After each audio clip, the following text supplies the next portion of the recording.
অনেক মেহমান কথা বলছিল, এখানে লম্বা ফেহরিস্ত দেখছি মেহমানের। মেহমানকে এখানে বসে বক্তব্য শুনতে হবে। আমি জানি না এত মেহমান কেন এবং এই সম্মেলনের লক্ষ্য উদ্দেশ্যও কী, তবে এখন পর্যন্ত আমাকে ভালো লাগেনি। আমাকে বোঝাতে পারলে হয়তোবা আমি সন্তুষ্ট হব। আমি মনে করছি আমি এসেছি আপনাদের সাথে দিন প্রচারের জন্য এবং আমি কষ্ট করে এসেছি। আপনাকে আমি খুব ভালোবাসি। আমি কোনো ব্যবসার মাধ্যমে জড়িত নই, আপনাকে হতে দিতে চাই না। আপনি খালেস অন্তরে মন ভরে কোরআন হাদিসের কথা শুনবেন, মানবেন, আলেমুল্লাহর মুখে শুনবেন, এটাই চাই। আর এটা মসজিদ তৈরি করতে হবে সেই জন্য এরকম সম্মেলন করতে হবে, এটা আমার বোঝের বাইরে। মসজিদ তৈরি করতে হবে গ্রামের লোক করবে, খড়কুটা দিয়ে করবে, না টিন দিয়ে ঘেরা করবে, যেদিন পারবে সেদিন ইট দিবে। এরকম একটা ব্যবস্থা তো একটা বড় মাদ্রাসার জন্য হতে হয়, সেটা কওমি মাদ্রাসা। আলিয়া মাদ্রাসা, আল মাদ্রাসা আলিয়া খালি হতে এলম থেকে খালি, সেটা তো আমরা আগে থেকেই জানি। এবং একজন মাওলানা আব্দুল্লাহ সালাফি সাহেব এইসব মাদ্রাসা উনি কওমি মাদ্রাসা করেছিলেন নাকি, পরে আবার আলিয়া হলো নাকি, সেটা আমার বোঝের বাইরে, আমি বিস্তারিত অবগত নই। তবে এখন পর্যন্ত আমাকে একটাও ভালো লাগেনি। সম্মানিত দিনী ভাই বোন, ছেলেরা তোমরা যারা আছো বাইরে ওদেরকে আসতে বলো, নইলে বাইরে ফাঁকা করতে হবে, স্থান ত্যাগ করতে হবে জরুরি ভিত্তিতে। ওখানে গল্প করবে আর আমি কথা বলবো, এরকম দুঃসাহস কেউ রাখে না যেন। আমি আপনার কাছে আসতে বাধ্য নই, আপনাকে আমার মতো হই কথা শুনতে হবে, নইলে স্থান ত্যাগ করতে হবে, নাহলে আমি যাব। আর আপনার সামনে বক্তব্য দিতে হবে, এই জিম্মেদারি আমি নিয়েও আসিনি।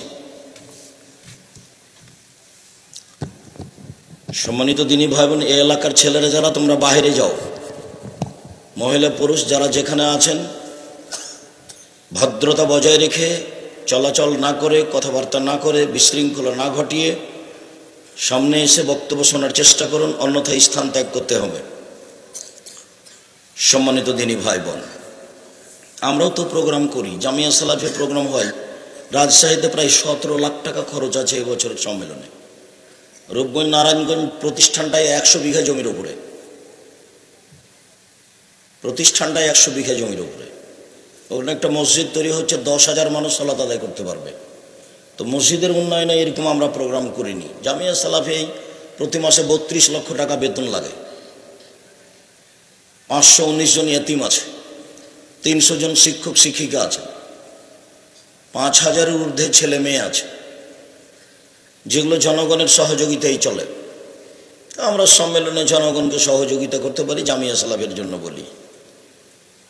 মসজিদ এরকমভাবে করতে হবে, এটা আমরা কোনোদিন অবগত হয়নি। গাড়ি থামিয়ে টাকা আদায় করে মসজিদ বানাতে হবে না। যারা সালাত আদায় করছে আপসে গ্রামের লোক, তারাই মসজিদ বানাবে, প্রয়োজনে খড়কুটো দিয়ে, প্রয়োজনে ইট দিয়ে, প্রয়োজনে টিন দিয়ে, যেটা সহজ হবে। সম্মানিত দিনী ভাই বোন, যারা মেহমান হিসেবে এসেছেন তারা চলে গেছেন কিনা আমার জানা নাই। থাকলে পাশে এসে কথা শুনতে হবে। আমি আপনার জন্য এসেছি। আসলেন, আমাদের সামনে কি বললেন না বলেন, কত লাখ টাকা দিলেন চলে গেলেন, এটা চাচ্ছি না। সম্মানিত দিনী ভাই বোন, আমরা অতীব গুরুত্বপূর্ণ একটা বক্তব্য ধারাবাহিক শুনছিলাম, তা হলো দান। ইবাদতের জগতে সবচেয়ে শক্তিশালী ইবাদত দান, এটা আজকে খুব ভালোভাবে অবগত হচ্ছিলাম বলে আমিও শুনছিলাম ঘর থেকে। জি, একথাই ঠিক যে ইবাদতের জগতে সবচেয়ে শক্তিশালী ইবাদত দান। সালাত আদায় করে জান্নাত পাওয়া যায়, জান্নাত কিনা যায় না। হজ করে জান্নাত পাওয়া যায়, জান্নাত কিনা যায় না, যেতে পারে। তাসবিহ তাহলিল জিকির আজকার করে জান্নাত পাওয়া যায়, যেতে পারে, কিন্তু জান্নাত কিনা যায় না। দানই এমন একটা ইবাদত যা দিয়ে জান্নাত কিনা যায়, একথা আল্লাহ বলেছে। যার কারণে আমরা কোরআন হাদিসের ভিত্তিতে বুঝি ইবাদতের জগতে সবচেয়ে শক্তিশালী ইবাদত হলো দান। আর এর কারণে আল্লাহ রাসূল দুইটা কথা খুব গুরুত্ব সহকারে বলেছেন যে সবাইকে দান করতে হবে। তখন সাহাবীগণ বললেন, যদি সবাই দান করতে না পারে কি করবে? তখন আল্লাহ রাসূল বললেন, তাহলে মানুষের বাড়িতে কাজ করবে। টাকা তো নাই, তো দান করবে কি করে? তো মানুষের বাড়িতে কাজ করে দান করবে। তো সাহাবীগণ বললেন, যদি মানুষের বাড়িতে কাজ করতে না পারে তাহলে কি করবে? বলে, অসহায় মানুষের সহযোগিতা করবে, বুদ্ধি পরামর্শ দিবে। তো সাহাবীগণ বলছেন, এটা যদি না পারে তাহলে কি হবে? তখন আল্লাহ রাসূল বলছেন, তাহলে তাসবিহ তাহলিল করবে, এক বর্ণনায় এসেছে, আর এক বর্ণনায় এসে যে নিজেকে পাপ থেকে ঠেকিয়ে রাখবে, এটাই তার সাদকা, এটাই দান।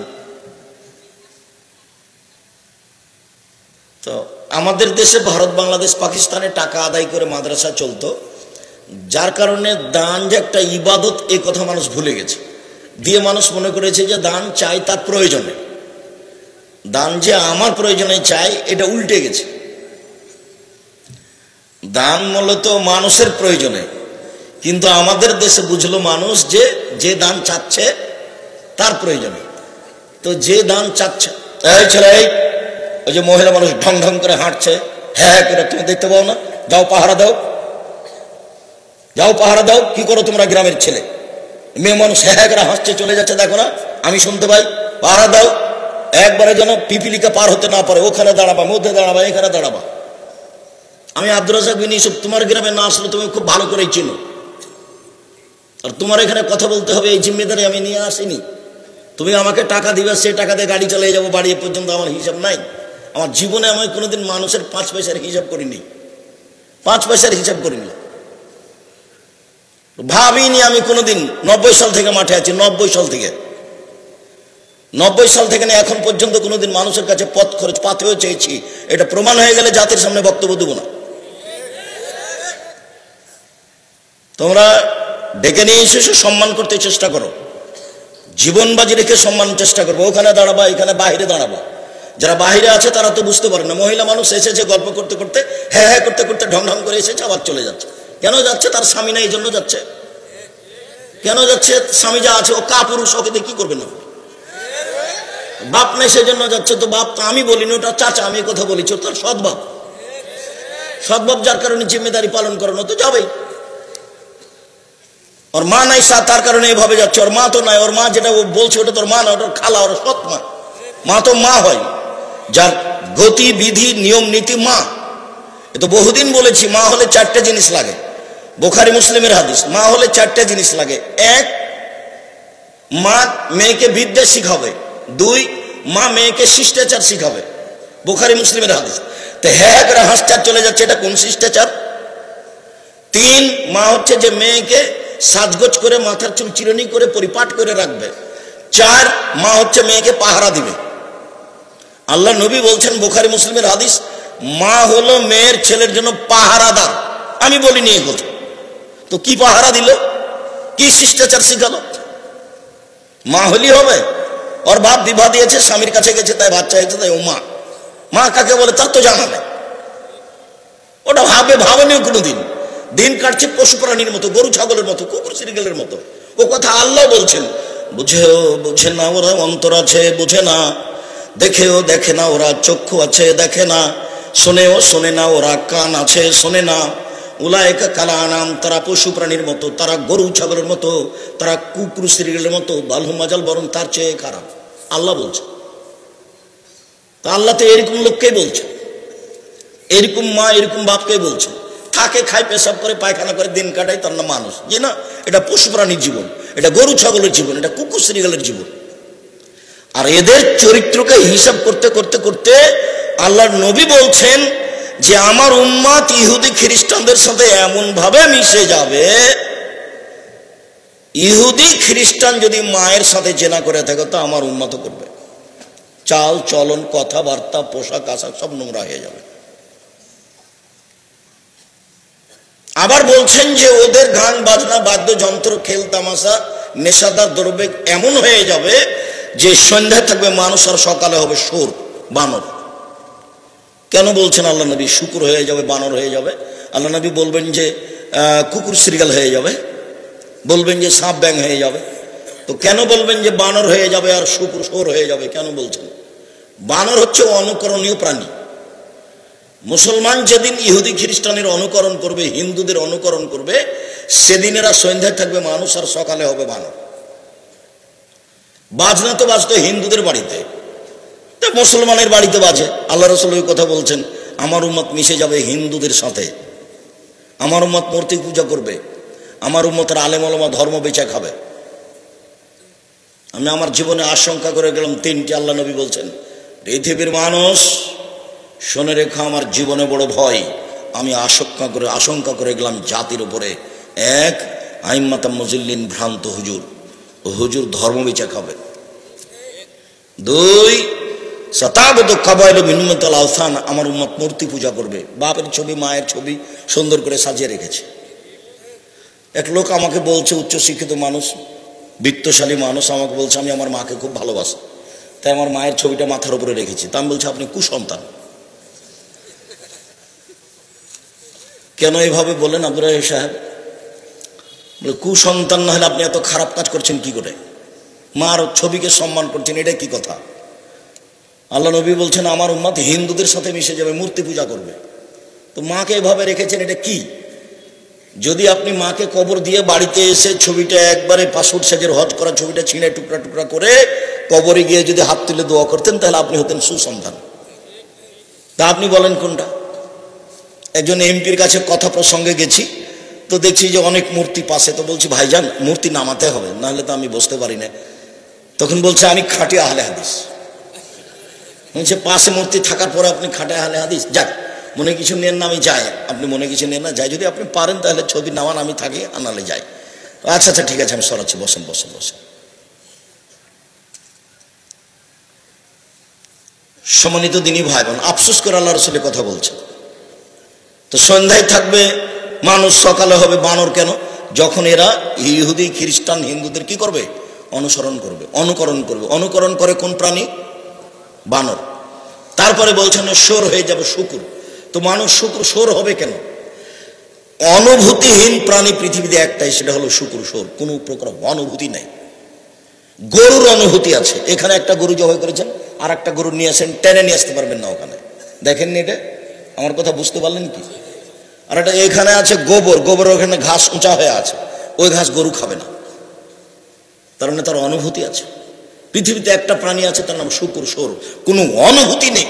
যেদিন মুসলমানের কোনো অনুভূতি থাকবে না, একসাথে বসে ছেলে মেয়ে জামাই মা বাপ টিভি দেখছে, বিশাল টিভি, ল্যাংটা মেন আসছে, সবাই বসে আছে, জামাই বসে আছে, বেটি বসে আছে, শ্বশুর আছে, শাশুড়ি আছে, সবাই বসে আছে। এরা এখন কুকুর শ্রীগান, এরা পশু প্রাণী। তখন এদের অনুভূতি আর নেই। ও সন্ধ্যা থাকবে মানুষ, সকালে হবে শোর। বুখারী মুসলিমের হাদিস, হবেই। সম্মানিত দিনী ভাই বোন, রাসূল সাল্লাল্লাহু আলাইহি ওয়াসাল্লাম বললেন মা হলে চারটে জিনিস লাগে। এক, মা মেয়েকে বিদ্যা শিখাবে।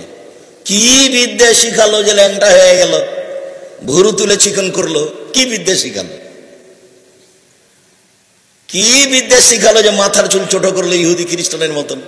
কি বিদ্যা শিখালো যে মেয়ে একবারে এ পরে আছে, স্কিন পায়জামা পরে আছে? কি বিদ্যা ওটা? ওটা আবার কোন বিদ্যা? রবি ঠাকুরের গান সবাই বলছে, ও মা তোমার আকাশ তোমার বাতাস। ঠাকুর বলল ও কালিমা তোমার আকাশ, ও কালিমা তোমার বাতাস। বাঙালি ছেলে মেয়ে ঘুম থেকে উঠে বলছে ও মা তোমার আকাশ, ও মা তোমার বাতাস। আরে রবি ঠাকুর পৃথিবীতে মুসলমানের সবচেয়ে বড় শত্রু। রবি ঠাকুর ঢাকা বিশ্ববিদ্যালয়ের শত্রু, রবি ঠাকুর বাঙালিদের শত্রু, রবি ঠাকুর সবচেয়ে বড় ইংরেজদের বড় দালাল। ইংরেজদের হাতে যখন আমরা মহিলা পুরুষ নির্যাতিত, আমাদের মা চাচি খালা পুকুরা, তখন রবি ঠাকুর লন্ডনে বসবাস করে। এই দালাল রবি ঠাকুরের গান সকালে উঠে ছেলে মেয়ে বলে ওমা তোমার আকাশ, ওমা তোমার বাতাস। আমি বললাম তোর ভাবের আকাশ? তো আজকের নতুন কথা নেই, 30 বছর থেকে বলছি, 90 সাল থেকে মাঠে আছে। আপনার চলে, আমার চলে না, আমার ছেলে মেয়ে বলে না এগুলো। আপনার চলছে, কিভাবে চলছে তা আমি জানি না, তবে চলার কথা নয়। দেখেন একটা বই পাবেন, পড়া যখন যাবেন তখন দেখেন আছে কিনা। বইয়ের নাম হলো শিক্ষা বনাম জাহেলিয়াত। আপাতত 1 থেকে 10 পর্যন্ত নাকচ করা হয়েছে, এটা বিদ্যা নয়। তারপর বলা হয়েছে কেন এই নির্যাতন, কি তার প্রতিকার। তারপর বেগম রোকেয়া তো লিখেছে যে অবরোধবাসিনী, তো লিখা হলো এখন কেন হবে অবরোধবাসিনী। বেগম রোকেয়া তো মুসলমানের পর্দা, মহিলাদের পর্দাকে কবর দিয়ে গেছে, কথায় কথায় নিন্দা করেছে। আপনি দেখেন, আমি জানি না এই বই পড়েছেন কিনা, অবরোধবাসিনী। 1 মিনিট, আপনাদের ট্রেন স্টেশন যেটা সবচেয়ে বড়, সেখানে একটু কথা বলে আমি আলোচনায় চলে আসি। সেটা হলো কথার কথা, টাঙ্গাইল জেলার কিছু পরহেজগার মহিলা হজ করতে যাবে, তো ট্রেন স্টেশনে গেছে।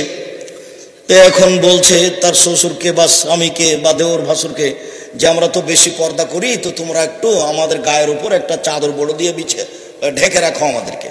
তো ভাবে ঢেকে রেখেছে। এখন স্টেশন মাস্টার বিকালে যাচ্ছে যে দেখি প্ল্যাটফর্মে কিছু পড়ে আছে নাকি, তো দেখছে কতগুলো বস্তা মানে ঢাকা আছে যে বস্তার মতো লাগছে। তখন পা দিয়ে করে লাথি মেরে দেখাচ্ছে, এগুলো কিসের বস্তা গো, এগুলো কিসের বস্তা। বেগম রোকেয়া দেখাচ্ছে, মহিলাগুলোকে কি করে দেখাচ্ছে, বস্তা লাথি মেরে দেখাচ্ছে। বেগম রোকেয়া আপনাকে ভালো লাগে, আমাকে কোনোদিন ভালো লাগেনি, ও কবর দিয়ে গেছে আমাকে। আপনাকে কেন ভালো লাগে, আপনি পড়াশোনা জানেন না এই জন্য। তো আমি তো বলেছি 90 সাল থেকে 1971 সাল থেকে না এখন পর্যন্ত কোনো শিক্ষিত মানুষ শিক্ষামন্ত্রী হয়নি। দল দিয়ে কি করবেন আপনি, দল দিয়ে তো জাতির টাকা পয়সা লুটে খাচ্ছেন। কে কাকে চিনে না, সবাই সবকে চিনে। দেশের উন্নয়নের নাম দিয়ে কোটি কোটি টাকা লুটে খায় যারা।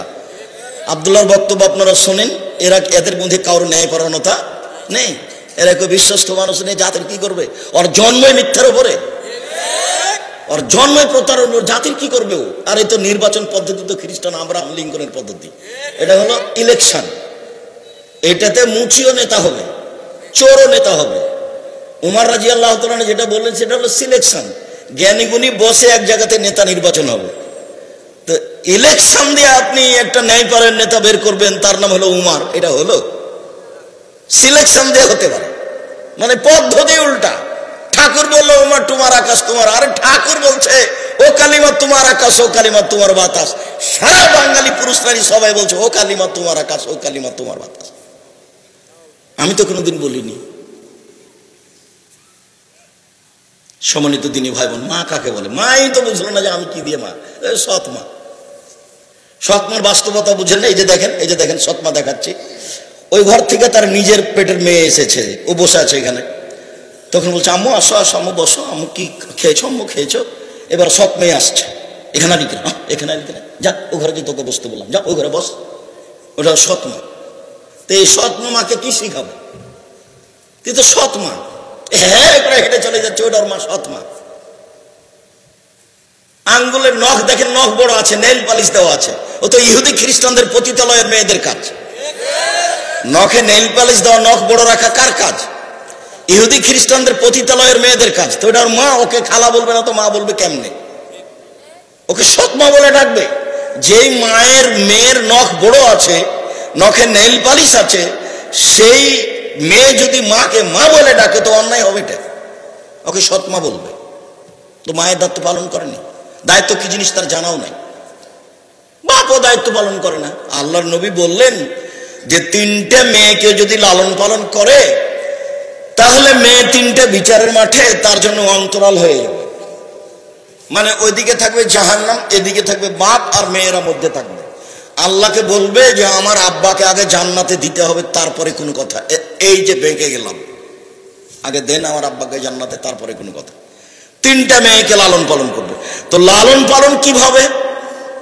তখন আল্লাহ রাসূল বলছেন, এক আল্লামাহুন্না, তাকে বিদ্যা শিখিয়ে দিল, ঘুরেটা তো ওটাই আসলো। 2 আদাবাহুন্না, মেয়েকে শিষ্টাচার শিখিয়ে দিল, তাহলে ঘুরে তো ওটাই আসলো। 3 আহসানা ইলাইহিন্না, মেয়ের সাথে ভালো আচরণ করলো, খেষ্টা মেষ্টা করলো না, সৎ মেয়ের সাথে যেমন করে তেমন করলো না, ভালো করলো। তখন এই মেয়ে 3টাকে হয়ে যাবে, অন্তরাল হয়ে যাবে। 10টা ছেলে যদি মাস্টার ডিগ্রি পাস করান, এক নেকি হবে না। তো করাবেন কেন? জন্ম দিয়েছেন এই জন্য। জিম্মেদারি পালন করবেন, জন্মের সাথে সাথে তাহানিক করবেন, 7 দিনে দিনে আকিকা দিবেন, দিতেই হবে ভিক্ষা করে হলেও। এ তো কুরবানি নয় যে দিলে ভালো, না দিলেও হলো। ভিক্ষা করে হলে আকিকা দিতে হবে, 7 দিনের দিনই দিতে হবে। 14 দিনে চলে না, 21 দিনে চলে না, জীবনে একদিন চলে না। হুজুরে বলেছে, বলুক হুজুরে, আমি বলিনি কোনদিন। 7 দিনের দিনই দিতে হবে। কানা হোক, ন্যাংরা হোক, খোড়া হোক, যেটাই হোক না কেন, ছাগল ছাগি, ভেড়া ভেড়ি, দুম্বা দুমি, বাপের জিম্মেদারি। খাতনা দিতে হবে, কোনো অনুষ্ঠান নাই। আকিকার আপনি অনুষ্ঠান খাওয়াতে পারেন মানুষজনকে, নিজে খাবেন। আকিকার গোস্ত বাপ মাই খাবে, আকিকার গোস্ত বাপ মাই খাবে, দাদা দাদি খাবে। তো বলছে আকিকার গোস্ত বলে বাপ মাকে খাওয়া হয় না। বাড়ি কোথায় বলে ইয়েতে আপনার গাজীপুর। কি ব্যাপার? গাছ টাছ এখনো জঙ্গল হয়ে আছে নাকি? মানুষজন যেতে পারে না। কি দিয়ে বুঝলেন যে বাপ মা খেতে পাবে না? বাপ মাই খাবে আকিকার গোস্ত, দাদা দাদি খাবে। ভালো লাগলে পাড়া প্রতিবেশীকে দিবে, দিয়ে খাওয়া ভালো, সেই জন্য। এটা কুরবানির গোস্ত নয় যে দিতে বাধ্য। কুরবানির গোশত নেকির জন্য আল্লাহ বলছেন ওকে দিতে হবে, ফকির মিসকিনকে দিতে হবে, আপনি দিতে বাধ্য। আর আকিকার গোশত নিজের গোশত, 7 দিনে দিন মাথা নেড়ে করতে হবে, নাম রাখতে হবে, মাথার চুল সম পরিমাণ রূপা হিসাব করে দান করতে হবে। এগুলো বাপের জিম্মেদারি। ছেলেকে পড়াশোনা শিখাবে, এক নেকি হোক আর না হোক জিম্মেদারি পালন করবে। নেকি তো সব মেয়ের ব্যাপারে, নেকি সব মেয়ের ব্যাপারে। তো মেয়েকে কি শিখালো? কেন হ্যাঁ করে হাসছে আর হাঁটছে? কেন হাসছে আর যাচ্ছে? কি শিখালো? ও বাপ, ও সৎ বাপ, ও মা, ও সৎ মা। পশু প্রাণীর মতো দিন কাটে, গরু ছাগলের মতো। আপনি সভ্য বলেছেন, আমি আব্দুর রাজ্জাক বিন ইউসুফ জীবনে সভ্য বলিনি। যারা একসাথে বসে টিভি দেখে, যারা এইভাবে ছেলে মেয়েকে রাস্তায় ঘুরায়, নগ্ন পোশাকে মেয়ে চলে, স্কিন পায়জামা পরে থাকে, বাপ মাথায় টুপি থাকে, এইকে যদি আমি অশিক্ষিত প্রমাণ করতে না পারি, পশু প্রাণীর মতো যদি প্রমাণ করতে না পারি, এদেরকে যদি বন্য অসভ্য বর্বর প্রমাণ করতে না পারি, আমি আব্দুর রাজ্জাক বিন ইউসুফ আজকে টাঙ্গাইলের শেষ অংশে বক্তব্য শেষ করলাম, জিন্দেগিতে বক্তব্য দেব না। আর এই কথা বলে আসছি 90 সাল থেকে, মানে 35 বছর চলছে। 90 সাল থেকে আমি আপনার সাথে আছি, আপনার কল্যাণের জন্যই। সম্মানিত দিনী ভাই বোন, কথা আবারও ফিরে যায়, যে যেখানে আছেন ভদ্রতা বজায় রেখে, গল্প গুজব না করে, বসে হোক দাঁড়িয়ে হোক কিছু সময় আপনি বক্তব্য শুনুন। ঐকান্তিকভাবে আপনার কাছে এটাই কামনা করি। আর আপনার জন্যই আমি এসেছি, আপনার জন্যই অপেক্ষা করছি আমি। দান এই কারণে বাতিল হয়ে যায়, এ কথাই ঠিক। সম্মানিত দিনী ভাই বোন, ইবাদতের জগতে সালাত এমন একটি ইবাদত, নামাজ এমন একটি ইবাদত যার উপরে নির্ভর করে অন্য অন্য ইবাদত। সালাত কবুল হলে অন্য ইবাদত কবুল হবে, আর যদি সালাত কবুল না হয় তাহলে অন্য কোনো ইবাদত কবুল হবে না। তো এটাও তো একটা ব্যতিক্রম ইবাদত হয়ে গেল। আর সালাত এক অবাক ইবাদত, যে কারো সাথে আপোষ করে না, কোনো পদ্ধতিতে আপোষ করে না। হজ করে, হজে বছর করলেন না, সামনে বছর করেন, হবে, সমস্যা নেই। সিয়াম রোজা একটা ফরজ বিধান, আপনার সাথে আপোষে আছে। কিভাবে? আপনি অসুস্থ, এখন করিয়েন না, পরে করবেন, এই যে আপনার সাথে আপোষ করলো। জাকাত আপনি 1 মাস আগে দিয়ে দেন, 2 মাস পরে দেন জাকাত। এই যে জাকাত একটা ফরজ বিধান, আপনার সাথে আপোষ করলো। সালাত জি না, অজু করে সালাত আদায় করতে হয়, পানি নেই, তায়াম্মুম করে পড়ো, মাটি নেই, এমনিতেই পড়ো। কেবলার দিকে মুখ করে সালাত আদায় করতে হয়, কেবলা বোঝা যায় না, বিনা কেবলাই পড়ো। দাঁড়িয়ে সালাত আদায় করতে হয়, দাঁড়িয়ে থাকা যায় না, বসে থেকে পড়ো। বসে থাকা যায় না, তো শুয়ে থেকে পড়ো। পরিষ্কার কাপড় পরে সালাত আদায় করতে হয়, পরিষ্কার নাই, যাতে পেশাব পায়খানা হাইজের রক্ত লেগে আছে সেটা পরেই পড়ো। কোনো কাপড়ই নেই, তোমার উলঙ্গ হয়ে পড়ো, নেন। এবার কোনো আপোষ নাই, ব্যতিক্রম ইবাদত সালাত। বলছে হুজুর আমার আব্বা মারা গেছে, তো 3 ওয়াক্ত সালাত কাজা হয়ে গেছে। ও আচ্ছা, তোমার আব্বা 3 ওয়াক্ত সালাত কাজা হয়ে গেছে, তাহলে 5 5 5 1,500 টাকা জরিমানা দাও, আমি জানাজা করে দিই। অথচ সালাতের কোনো কাফারা নেই, টাকা দিয়ে ও জানাজা করে নিয়ে চলে গেল। তো যার ঋণ আছে তারও জানাজা হুজুর করছে। তা আল্লাহ নবী বলেছেন যে হুজুর ধর্ম বেঁচে খাবে। আল্লাহ নবী বলছেন যার ঋণ আছে তার জানাজা নেই। ও তো তার বোকামি মাথায় চেপেছে, ব্যাংকে লোন নিয়ে ব্যবসা শুরু করেছে। আমি তো লোন নিয়ে ব্যবসা করতে বলিনি, আমি যে পরামর্শ দিয়েছি 35 বছর থেকে, সেটা হলো চকলেট, লোনই লাগবে না। তারপরে কলা, তারপরে কাপড়, মোটামুটি একটা ভালো পর্যায়ে যেতে 30 বছর সময় লাগবে। তো আপনি এখন ব্যাংক থেকে টাকা উঠে কলকাতায় হিরোইন কিনলেন, ঢাকায় বিক্রি করলেন, এই ব্যবসার কথা তো আমি কোনোদিন বলিনি। 47 না 97 কোটি, 97,000 কোটি টাকা জনৈক ব্যক্তি, যে ব্যক্তি নৌকায় ধরা পড়লো, তো টাকা তো তাহলে এদের, এর নাম দেশের উন্নয়ন? জি না। পশু প্রাণীর মতো জীবন, গরু ছাগলের মতো জীবন, কুকুর শ্রীগের মতো জীবন। একথা আমি বলিনি, আল্লাহ বলছে। আপনি যদি এ কথায় কষ্ট পান, আমার কিছু করার নেই। পশু প্রাণীর মতো জীবন, গরু ছাগলের মতো জীবন, কুকুর শ্রীগের মতো জীবন আল্লাহ বলছে। আমি গরিব মানুষ, তাতে কি আছে? 5 ওয়াক্ত সালাত আদায় করবো, মানুষের বাড়িতে দিন মজুরি করে খাবো, এশার সালাত আদায় করে ঘুমিয়ে যাবো। সহজ পথ জীবনে। 1 5 ওয়াক্ত সালাত, 2 হালাল রুজি, 3 একটু কোরআন তেলাওয়াত প্রত্যেক দিন, 4 আড্ডা না পিটা। দুইজন যেখানে বসে আছে সেখানে বসবো না। আড্ডা পিটা চিরদিনের জন্য হারাম। আপনি 5 ওয়াক্ত সালাত আদায় করেন, এশার সালাত আদায় করে গিয়ে দোকানে বসে মাথায় টুপিতে বসে আছেন আর ল্যাংটা মেয়ে নাচছে আর আপনি তাকিয়ে আছেন, তখন আপনি ভালো মানুষ? আপনাকে যদি জিজ্ঞাসা করা হয় যে আপনি ভালো মানুষ, তা আপনার একটু সেই তো কি করি, আসলে বাড়ি যেতে মন চেনে বসে আছি সেই জন্য একটা কিছু বলবে, তার মানে ওইও ভালো মানুষ নয়। জাবের বলছেন যে আমি আল্লাহর নবীকে জিজ্ঞাসা করলাম, আল্লাহর নবী হঠাৎ যদি কোনো মহিলার উপরে চোখ পড়ে যায় তাহলে কি করবে, এটা জিজ্ঞাসা। জাবের রাদিয়াল্লাহু তাআলা একজন বিশিষ্ট সাহাবী, উনি বলছেন আল্লাহর নবী হঠাৎ যদি কোনো মহিলার উপরে চোখ পড়ে যায় তাহলে কি করব। তাহলে দেখেন তো আল্লাহ নবী কি বলছেন। উনি বলছেন আমারানি, আল্লাহ নবী আমাকে আদেশ করলেন আশরেফা বাসারি, যে আমার মুখটা এভাবে ফিরিয়ে নিব। এটা তো আল্লাহ নবী আদেশ করলেন।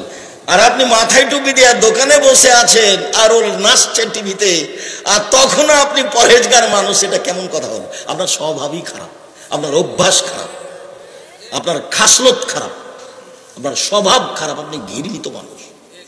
তাহাজ্জুদ পড়লে কি হবে? তাহাজ্জুদ পড়ে ভালো হওয়া যাবে, তবে ভালো একটা পথ। যত বেশি পাপ তত কম, ঈমান যত কম পাপ তত বেশি। তাহাজ্জুদ পড়লেও বেশি, হজ করলেও বেশি, বোরখা পরলেও বেশি। বোরখা পরে, প্রেমের গল্প করে, হজও করে, তাহলে ঈমান কম। ইবাদতের জগতে সবচেয়ে ব্যতিক্রম ইবাদত সালাত, যার সাথে কোনো আপোষ নেই। দেখুন আনাস রাদিয়াল্লাহু তাআলা আনহু বলেন, রাসূল সাল্লাল্লাহু আলাইহি সাল্লাম বলেছেন, আউয়ালু মা ইসআলুল আবদু ইয়াউমাল কিয়ামাহ সালাত। বিচারের মাঠে মানুষকে প্রথমে যেটা জিজ্ঞাসা করা হবে সেটা সালাত, নামাজ। এটাই হবে প্রথম জিজ্ঞাসা। ফাইন সালাহাত সাল্লাল্লাহু আলাইহি, যদি সালাত ঠিক হয়ে যায় সব ইবাদত টিকে যাবে। আইন ফাসাদাত ফাসাদাল্লাহু আলাইহি, যদি সালাত না টিকে না থাকে তাহলে সব ইবাদত বাতিল হবে, কোনো ইবাদত গ্রহণ হবে না। সালাত এমন একটা ইবাদত যার উপরে নির্ভর করে অন্যান্য ইবাদত। আবু হুরায়রা রাদিয়াল্লাহু তাআলা আনহু বলেন, রাসূল সাল্লাল্লাহু আলাইহি সাল্লাম বলেছেন, আস-সালাতু সালাসাতু আসলাসিন, সালাত 3 ভাগে বিভক্ত। সালাত 3 ভাগে বিভক্ত। 1 আত-তাহুরু সুলুসুন, ওযু হলো 3 ভাগের 1 ভাগ। 2 রুকু সুলুসুন, রুকু হলো 3 ভাগের 1 ভাগ। 3 সুজুদু সুলুসুন, সিজদা হলো 3 ভাগের 1 ভাগ। ফামান আদাহা বিহাক্কিহা, যে ব্যক্তি সালাত এগুলো ঠিক ঠিক আদায় করলো, কবেলাত সালাতুহু, তার সালাত কবুল করা হবে। ওয়াইন রুদ্দাত আলাইহি সালাতুহু রুদ্দা আলাইহি সাইরা আমালিহি, যদি সালাত তার উপরে প্রত্যাখ্যান করা হয় তাহলে সব ইবাদত বাতিল। ওযু ভালো তো সালাতের 3 ভাগের 1 ভাগ হয়ে গেছে। রুকু ভালো তো সালাতের 3 ভাগের 2 ভাগ হয়ে গেছে। সিজদা ভালো তো সালাতের 3 ভাগের 3 ভাগই হয়ে গেছে, আমি নেকি পেয়ে গেছি। আর 1টা কাটা গেলে 3 ভাগের 1 ভাগ নেকি কাটা গেল, 2টা কাটা গেলে 3 ভাগের 2 ভাগ নেকি কাটা গেল। যদি 3টায় কাটা যায় 1 নেকিও হবে না।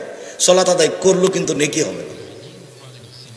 দান করলো কিন্তু খোটা দিল তো গেছে, দান করলো কিন্তু কষ্ট দিয়েছে মানুষকে তো গেছে। দান করলো তো লোক দেখানো দান করলো। বলেন না, একটু বলে দেন না যে 5000 টাকা দিলাম, একটু বলছেন না ভাই, নামটা একটু বলেন না, তো দানটা গেছে। এটা তো মানুষের স্বাদ, ওইও চাই যে আমি এত টাকা দান করলাম, কেউ জানলো না। জাহান্নাম উদ্বোধন হবে 3 শ্রেণীর মানুষ দিয়ে। 1 হুজুর, কে হুজুর। 2 দানকার। 3 শহীদ, লোক দেখানো শহীদ। আপনি যাকে বলছেন ও শহীদ কিনা এরকম কোরআন হাদিসে বোঝা যায় না। আমি তাকে কোনোদিন শহীদ বলিনি। আপনি যাকে বলছেন ও শহীদ কি না এভাবে আল্লাহ রাসূল বলেননি। আল্লাহ নবী বলছেন শহীদ হচ্ছে কালিমাতিল্লাহ, একমাত্র আল্লাহর কালেমাকে, লা ইলাহা ইল্লাল্লাহকে সমাজে প্রতিষ্ঠিত করার জন্য যে মারা যাবে সে হলো শহীদ। হাদিস বুখারী মুসলিম। আপনি যখন বলেন তখন আমি চুপ থাকি, আমি আর কি করতে পারি? সম্মানিত দিনী ভাই বোন, সালাত ব্যতিক্রম ইবাদত। সালাত সালাতের উপরে আজকে লম্বা আলোচনা নাই, তবে আমি বাস্তব দেখানোর জন্য একটু চেষ্টা করছি। শীতের রাত, আপনারও একটু কষ্টের ব্যাপার আছে, আপনাকে আমি কষ্ট দিতে চাচ্ছি না। যদিও আপনার বসে থাকাতে আমি খুব খুশি হয়েছি। একবারে ভদ্রতা বজায় রেখে এমনভাবে বসে থাকবেন, পাথর যেন মনে করে আপনি পাখি যেন মনে করে আপনি পাথর, এইভাবে আপনি বসে থাকবেন এক খেলে। আমি কেসা কাহিনী বলতে আসিনি। আর আপনাদের ভিতরে কে যেন বাদাম বিক্রি না করতে পারে। আপনি বাদাম খাবেন আর আমি কথা বলবো, এটা আমি গ্রহণ করিনি। আমি এসেছি আপনার জন্য, আপনি এখন চায়ের স্টলে বসে থাকবেন, এত নোংরা নীতি আমি কোনোদিন গ্রহণ করিনি। আমার জীবনে আমি কোনোদিন চায়ের স্টলে বসিনি, বসবো না ইনশাল্লাহ। আমার মা বাড়ি থেকে যখন বের হতাম তখন 4টে কথা বলতো। 1, দোকানে বসিও না। 2, প্রাইভেট পড়ায়ও না। 3, কারোর সাথে বন্ধুতালি করিও না। 4, দাওয়াত খেও না। আমার মা এভাবে বলতেন। আমার মা নিরক্ষর।